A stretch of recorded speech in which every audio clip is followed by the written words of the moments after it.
بثنائية طاهر محمد طاهر الأهلي يفوز على سيراميكا ويصعد إلى نهائي السوبر المصري علشان يقابل الزمالك، ودي النهاية المثالية اللي كان يتمناها كل أهلاوي. سيبك من الكلام ده كله بقى واسمع مني الكلمتين اللي عايزهم يوصلوا لكل جماهير الكورة في مصر، أهلاوية وزملكاوية وكل الأندية. النهاردة اكبر اثبات ممكن تشوفه ويقول لك ان جماهير النادي الاهلي هي اكتر جمهور بيفهم كوره في مصر كلها، ودي شهاده اتحاسب عليها قدام ربنا. اما بقى الناس اللي بتقول لك جمهور النادي الاهلي جمهور طلع مش عارف لقى نفسه اهلاوي، جمهور بيشجع اللي بيكسب وخلاص، اقول لهم النهارده بس عندي مليون دليل ودليل ان الكلمة دي كلمة كذب، زي كلام كتير كلنا حفظناه، خاصة بعض الاخوة الزملكاوية اللي حفظوا كلام بيرددوه منها بيب بيب، وان جمهور النادي الاهلي اصله ما بيعرفش كورة، اصله بيشجع اللي بيكسب، اصل النهاردة جمهور النادي الاهلي وللمرة المليون بينسف المقولة دي وبيرد على الكل، وهقول لك ليه. بس قبل ما اقول لك عايز كلامي ده يوصل لكل جمهور الكورة في الوطن العربي كله. النهاردة جمهور النادي الاهلي كله بالرغم من الفوز مفيش حد بنسبة 99.9% عجبه الاداء ولا عجبه تشكيل مارسيل كولر، واللي هشرح لك النهارده انا وريمو كولر عمل كده ليه وانا بايده في ايه وبختلف معاه في ايه. لكن الدليل الواضح والنتيجه الواضحه ان جماهير النادي الاهلي النهارده رغم الفوز ورغم الصعود للنهائي ورغم الشقه اللي هم عايزين يقابلوا بيها نادي الزمالك بعد الاحتفالات اللي عمالين نحتفلها دي كلها، فعايزين يردوا. بعد كل ده بقول لك ان جمهور النادي الاهلي من اكتر الجماهير اللي بتفهم كوره في مصر. النهارده ما فيش حد من جماهير النادي الاهلي عاجبه الاداء بالرغم من اسرع هدف لطاهر محمد طاهر، واللي بيحقق النهارده انجاز عالمي، مش بقول لك بقى انجاز محلي، انجاز عالمي كاسرع هدف في العالم في الثانيه 11 ثنائيه النهارده لطاهر محمد طاهر، واللي يمكن دي الشفعه الوحيده اللي ممكن نقول عليها في اللعب والجعلصه والهرتله في التشكيل اللي عملها مارسيل كولر. بالرغم ان في ناس بتقول لك اصل مارسيل كولر كان بيحافظ على لعيبته وعناصره الاساسيه علشان ما يتصابش بيهم حد وينزل بيهم قدام الزمالك، مع ان دي نظريه تؤكد ان كولر دي لا اما راجل مغامر لا اما راجل عنده هبه، لان انت النهارده بتلعب على مباراه المفروض هي اللي هتصعدك على النهائي عشان تقابل الغريم التقليدي، فان انت تريح عناصرك الاساسيه بالشكل ده انا مش شايف له اي معنى. اتفضل يا ريم. الاهلي كان وحش في الشوط الاول، ايوه الاهلي كان وحش، بس في اسباب واحنا موجودين هنا علشان نقول الاسباب وعلشان كلامنا يوصل ل يعني زي ما بيقول يعني اللي قولي الامر او اللي يقدر يتصرف، لان احنا بنتكلم كوره يا جماعه، فهي مش اختراع يا مارسيل يا كولر مع احترامنا ليك. مارسيل كولر النهارده بيخترع في حاجتين، في التشكيل وفي مهام اللعيبه او في مراكز اللاعبين وتغييرهم. فانا بغير جديد تشكيل، بغير جديد مراكز لعيبه، الاثنين في نفس الوقت في مباراه المغلوب فيها مع السلامه بيروح بياخد الصابونه، يعني ده مش هينفع. تعال اديك مثال، انا هلعب تفوق سيراميكا في الشوط الاول كان تفوق من انه ماسك الكوره، كابتن ايمن رمادي ماسك الكوره وبجداره وباستحقاق، والهدف الاول على فكره كان يستحق سيراميكا لانه كان بيعبر عن مسار اللعب، هدف التعادل طبعا ده مع احترامنا طبعا لاسرع هدف في السوبر المصري وفي العالم كله، هدف طبعا طاهر محمد طاهر. فتعال نشوف انت عايز تمسك كوره بمين؟ باكرم توفيق وكريم نيدفيد في نص الملعب وبياسر ابراهيم وبرامي ربيعه، هم دول اللي هيمسكوك كوره يا كولر. لذلك ايمن رمادي هو اللي كان ماسك الكوره، سيراميكا هي اللي كانت ماسكه الكوره وراحه جايه وبتلعب ماتش جميل وزي ما احنا شفنا، وكان الاهلي ما لهوش اي استحواذ. السبب مين؟ كولر. السبب مين؟ نص الملعب. ده من وجهة نظري التي لا قيمة لها على الإطلاق. لما انت عندك يا كولر على الدكة احسن مهاجم، والمهاجم الوحيد عندك اصلا وسام ابو علي موجود على الدكة، عندك على الدكة مروان عطية احسن لاعب في منتخب مصر في المباراة اللي فاتت وكلنا شفناه، واللي كان ممسك الكورة للمنتخب. عندك الاتنين دول، عندك حسين الشحات، عندك اللعيبة دي قاعدة على الدكة وانت متغافل. اللي ممكن عمر الساعي اللي ممكن يمسكوه كورة وممكن يعملوا ده، والتغييرات لا زالت بتبقى متأخرة، وده عيب خطير في كولر. فيعني مش فاهم، هل هي كانت مباراة مثلا كانت نزهة بالنسبة لكولر؟ انا مش قادر اعرف ايه اللي في دماغه ان هو لعب وضيع الشوط الاول الماسخ اللي لا له لا طعم ولا له لون ولا فيه الاهلي قدم كرة. والشوط الثاني ابتدى الاداء يتحسن لما مسكت كرة باللاعبين اللي احنا قعدنا النادي على ان التشكيل تشكيل سيء وتشكيل عجيب، مش هقول لك عجيب وغريب، ومواقع اللعيبه ومراكزهم غريبه، وكريم نيدفيد اللي بقاله سنه ما بيلعبش، ولولا وجود مصطفى شوبير وانقاذه لاكتر من هدف كانت النتيجه كانت ممكن تبقى يعني غير كده خالص في الشوط الاول. تعال اكلمك قبل ما اتكلم في حاجات كتير وفنيات محتاجه ان انتوا تسمعوها مني وتشاركوني في الكلام بتاعي. انا ما بقولش انا عندي علم الكوره كله، بس على الاقل بقول اللي بشوفه بحياديه وبمنطق.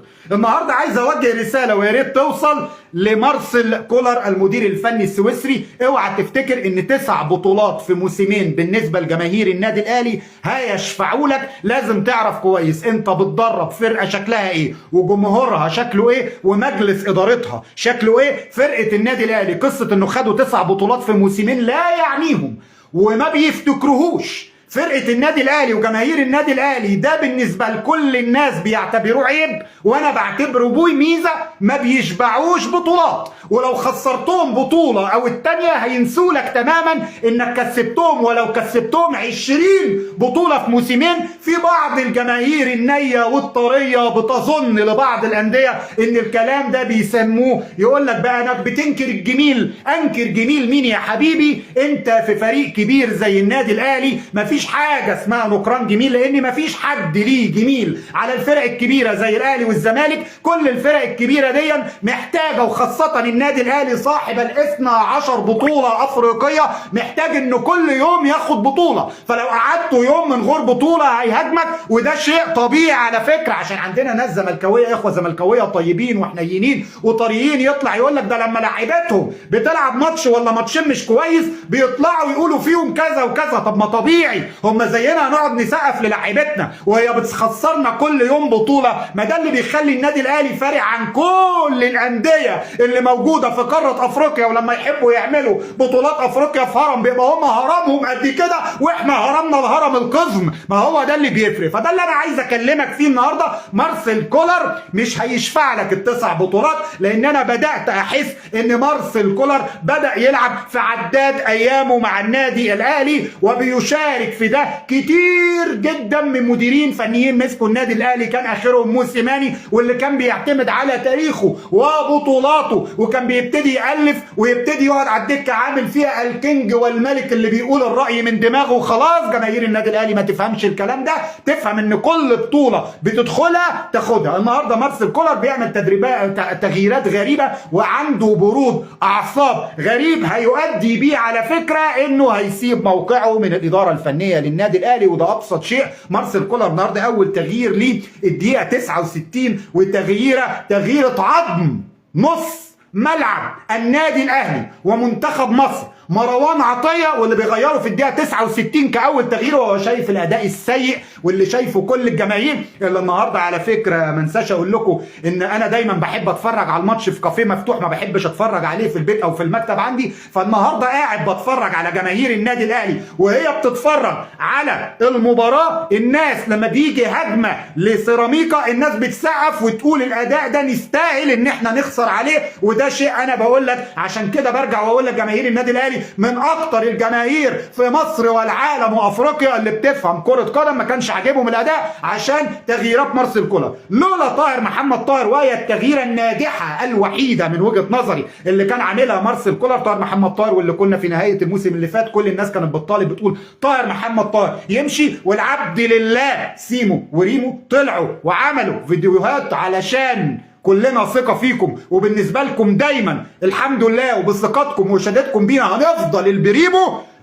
احنا قلنا ان طاهر محمد طاهر ما ينفعش يمشي لان وجوده بيشكل خطوره، وكان النهارده هي دي التغييره الوحيده اللي ممكن نتكلم ونقول على مارسيل كولر مدير فني النادي الاهلي هي التغييره اللي شفعت له. غير كده النهارده لما تيجي تكلمني بيطلع تاو وينزل وسام ابو علي في الدقيقه 80. يا راجل تاو انا مش شايف قدامه من وجهه نظري الفقيره، لو تختلفوا معايا قول لي، اشتمني يا اخي، قول لي ما بتفهمش كوره. النهارده انا شايف ان تاو مالوش وجود في الملعب بشكل كبير. النهارده بتغيره وتدخل وسام ابو علي في الدقيقه 80. يا قلبك يا قلبك، واحد زي السوليه بتغيره، كريم ندفي بتطلعه وتدخل السوليه في الدقيقه 80 برضه، تغييرات متاخره بشكل كبير. اتفضل يا تاو بياكل بالتاو، هو تاو قاعد في تاو ولا تاو يعني ايه موقعه من الاعراب؟ انا مش عارف ان يخلي برضه زي ما بقول لحضراتكم ان احنا نلعب بيه في الشوط الاول بالشكل ده ونهدر وقت كان يعني غالي على جماهير النادي الاهلي، وكان في ناس يعني بتعاني وجالها الامراض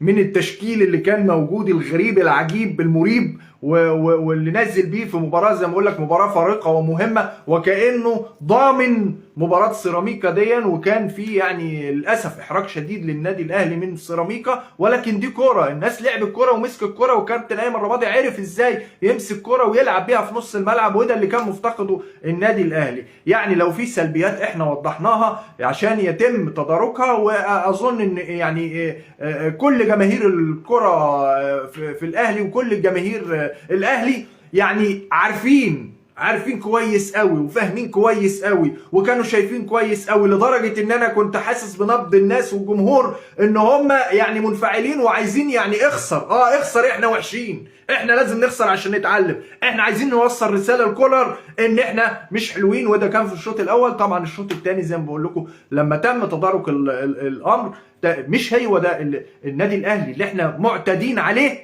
لان في زي ما بقول اختراعات من كولر.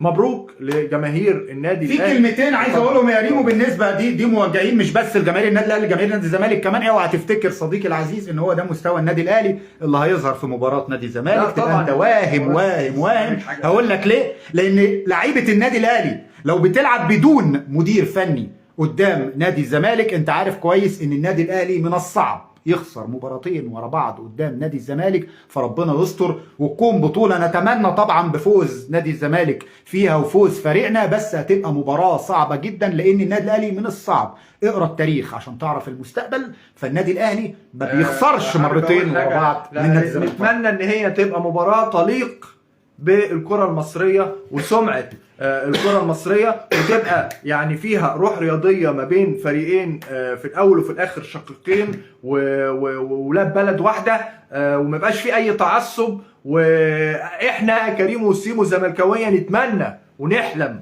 وهنفضل مستنيين ان الزمالك يشيل السوبر المصري، وده حق مشروع لينا. وطبعا كل جماهير الاهلي طبعا ليهم الحق ان هم يتمنوا ان فريقهم ياخد بالطار كرويا طبعا، لان مفيش طار ولا حاجه ولا في عداوه ولا خصومه، هي مجرد منافسه شريفه في الملعب، وهو ده اللي احنا لازم ناسسه. بنفعل على ناديه واقعد اتنطط وكده في الكوره، بحب ناديه واحب اشجعه، وكل واحد بيحب يشجع بالطريقه اللي هي بتعجبه، لكن يبقى في عداوات ويبقى في تعصب ويبقى في فتن ويبقى في الكلام ده لا احنا عمرنا اتكلمنا فيه ولا ندعو لحاجه زي كده او نبقى نقرب حتى من الكلام ده. بالعكس كل كلامنا يملأوا الروح الرياضيه ويملأوا الموضوعيه والحياديه، وان انا اشوف بعين الحق، وحتى لو عليا، لان احنا في الاخر بنلعب لعب رياضه وكره قدم. يا ريت الكل يتحلى بالامور اللي هي دي. مبروك النهارده لجماهير النادي الاهلي الفوز، ونتقابل